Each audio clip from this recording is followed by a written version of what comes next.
Okay, Brian. So I wonder if you could tell me a little bit about your history and what brought you to the dentist's office, even though you had headaches. Okay, even though I had headaches, I'd gone to like ENTs in the past, and they sort of assured me that it was like a sinus-related problem. But after sort of like scoping me out and whatnot, I didn't really have any problems. And so I noticed there was a lot of tension in my head, like my muscle tension and tension right here, sort of radiating down through my jaw. And so I did some research myself, and I figured out that I sort of had TMJ. So then I came here, and I got an appliance, a splint, I guess, and it seems to be helping tremendously. How often did you used to wake up with headaches?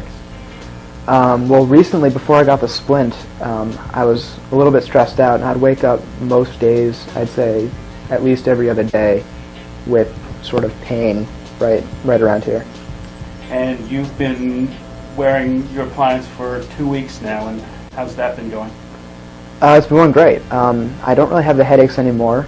I still clench a little bit, but that's to be expected. But there's generally just less pressure and less tension on the muscles and the bones in my head and face. And you used to get a lot of sounds and a lot of deviation when you opened and closed your mouth. Mm-hmm. What was that like? Well, every time I'd open my mouth, I'd hear this big clicking noise, a cracking noise, on both sides of my head, but mostly my left side. And now that I wear the splint, it's certainly reduced. Some days I don't get the clicking at all.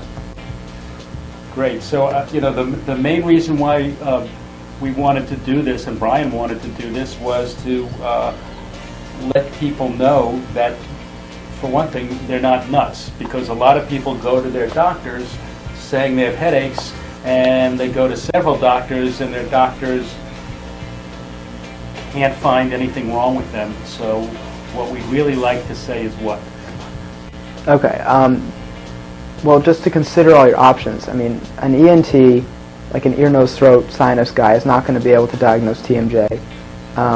My dentist wasn't able to. My normal dentist wasn't able to. Neither was my normal doctor. So I had to do research myself. And you're not crazy if you have sinus pain and facial pains. It's probably TMJ. Okay, thank you.